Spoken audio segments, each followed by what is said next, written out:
নমস্কার বন্ধুরা, আপনারা নিশ্চয়ই ভালো আছেন। রিঙ্কু রান্নাঘরে আপনাদের সবাইকে স্বাগত।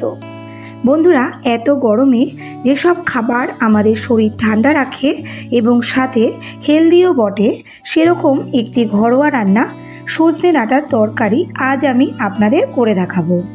সজনে ডাঁটা তো এই সিজনে প্রচুর পাওয়া যায় এবং এই সিজনে এটা খাওয়াটাও কিন্তু ভীষণ প্রয়োজন। তাই আমি ভাবলাম সজনে ডাঁটার একটি রেসিপি আপনাদের সাথে শেয়ার করি।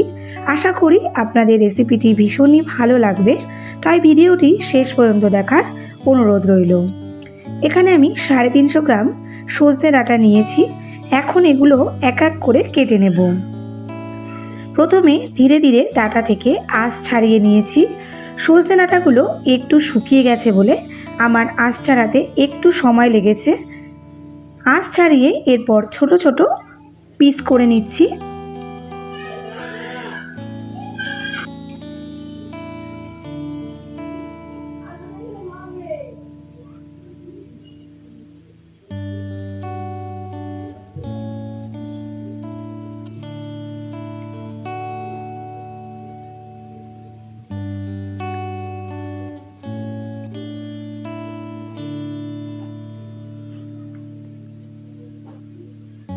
একইভাবে সব ডাঁটাগুলো থেকে আঁশ ছাড়িয়ে নিয়ে ধুয়ে নিয়েছি।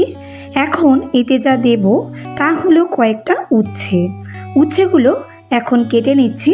প্রথমে উচ্ছের মাঝ বরাবর আমি কেটে নেব বীজগুলো ছাড়িয়ে নেবার জন্য। তারপর এগুলো সরু সরু পিস করে নেব।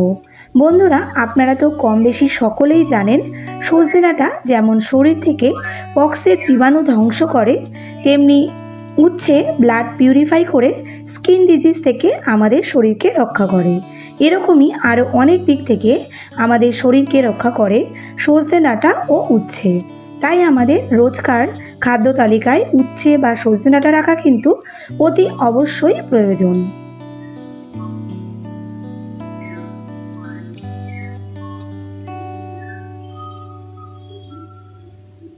সব উচ্ছেগুলো আমি বেশ ভালো করে সরু সরু করে কুচিয়ে নিয়েছি।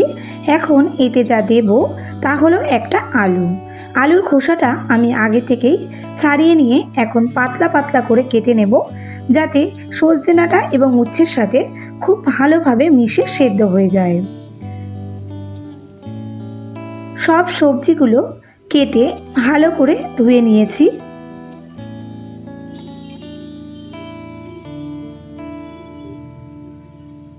এরপর আমি রান্নাটা শুরু করব। তার জন্য গ্যাসে একটা কড়াই বসিয়ে তাতে দিচ্ছি 2 টেবিল চামচ সর্ষের তেল। তেলটা মিডিয়াম গরম হলে উচ্ছেগুলো দিয়ে ভেজে নেব। এইভাবে উচ্ছেগুলো একটু ভেজে তরকারিতে দিলে তেতো ভাবটা অনেকটাই কমে যায়। ভাজার সময় এখন আমি দেব খুব সামান্য হলুদ ও স্বাদ মতো লবণ।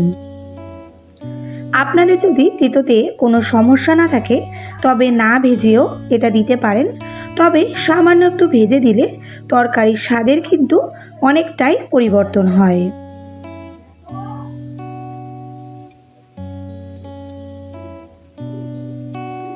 উচ্ছেগুলো আমার প্রায় ভাজা হয়ে গেছে।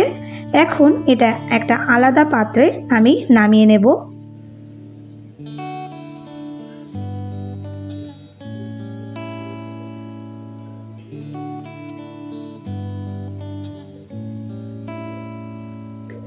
উচ্ছেগুলো ভেজে নামিয়ে নেওয়ার পর আমি ওই তেলেই ফোড়নের জন্য দিচ্ছি হাফ চা চামচ গোটা জিরে।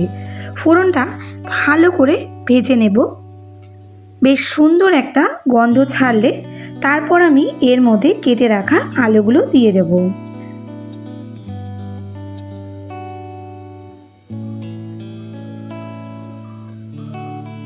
দুই একবার নাড়াচাড়া করে এখন আমি এর মধ্যে সজনে ডাঁটাগুলো দিয়ে দেব। এখানে বন্ধুরা সবজিগুলোর পরিমাণ আপনারা যেমন খাবেন সেটা বুঝে কম বেশি করে নিতে পারেন। এরপর আমি এতে দিচ্ছি স্বাদ মতো লবণ ও হাফ চা চামচ হলুদ। এগুলো দিয়ে এখন ভেজে নেব মিনিট 3 মতো। খুব বেশি কিন্তু ভাজবো না, মোটামুটি আমরা এটা মিডিয়াম ফ্লেমে ভেজে নেব।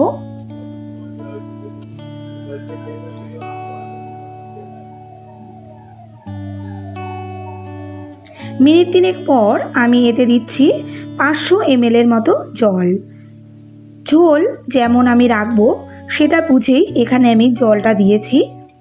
বন্ধুরা, এই রান্নাটাতে আমি কিন্তু কোনো লঙ্কা ব্যবহার করিনি, আপনারা চাইলে কিন্তু একটু ঝালও দিতে পারেন। একটু মিশিয়ে নিয়ে ঢেকে রান্না করব মিনিট 5-7 মতো। আর এই সময় অবশ্যই আমি গ্যাসের ফ্লেমটা হাই করে রেখেছিলাম। মিনিট 7 পর ঢাকনাটা তুলে একটু নাড়াচাড়া করে আমি এর মধ্যে ভেজে রাখা উচ্ছেগুলো দিয়ে দেব। উচ্ছেগুলো দিয়ে বেশ ভালো করে মিশিয়ে নিয়ে আমি এখন এটা মিডিয়াম ফ্লেমে ঢেকে রান্না করব আরও মিনিট 3 মতো। যদি সবজিগুলো সেদ্ধ না হয় তবে আরও আমি মিনিট 5 মতো এইভাবে রান্না করব। তবে যেহেতু সব সবজিগুলো ভাজা আছে তাই সেদ্ধ হতে খুব বেশি সময় লাগবে না। মিনিট 3 পর ঢাকনাটা তোলার পর কিন্তু সুন্দর একটা স্মেল বেরিয়েছে। এখন আমি এটা বেশ ভালো করে নাড়াচাড়া করে নিচ্ছি। দেখুন বন্ধুরা, সব সবজিগুলো খুব ভালোভাবে সেদ্ধ হয়ে ঝোলটাও পারফেক্টলি রেডি হয়ে গেছে। এখন এর উপর থেকে ছড়িয়ে দিচ্ছি 1 চা চামচ ভাজা জিরে ও ধনে গুঁড়ো। এটা দিয়ে ভালো করে মিশিয়ে নিলেই তৈরি হয়ে যাবে সজনে ডাঁটার তেতো ঝোল। খুব কম সময় এবং হেলদি একটা রেসিপি আপনাদের আমি করে দেখালাম। এত গরমে আমি বলবো একবার এটা করে খান, আশা করি আপনাদের ভীষণই ভালো লাগবে। ভালো লাগলে একটা লাইক করে শেয়ার করে দিন আপনার পরিচিত মানুষদের কাছে। সাথে কমেন্টে আপনাদের মতামত কিন্তু অবশ্যই জানাবেন। নতুন বন্ধুরা এখনও আমার চ্যানেলটি সাবস্ক্রাইব না করে থাকলে চ্যানেলটি সাবস্ক্রাইব করে আমার পাশে থাকবেন এবং পাশে থাকা বেল আইকনটি ক্লিক করে দেবেন যাতে আমার পরবর্তী ভিডিওর নোটিফিকেশানটি আপনার কাছে সবার আগে পৌঁছে যায়। এখন তাহলে আসি বন্ধুরা, দেখা হচ্ছে খুব শিগগিরই।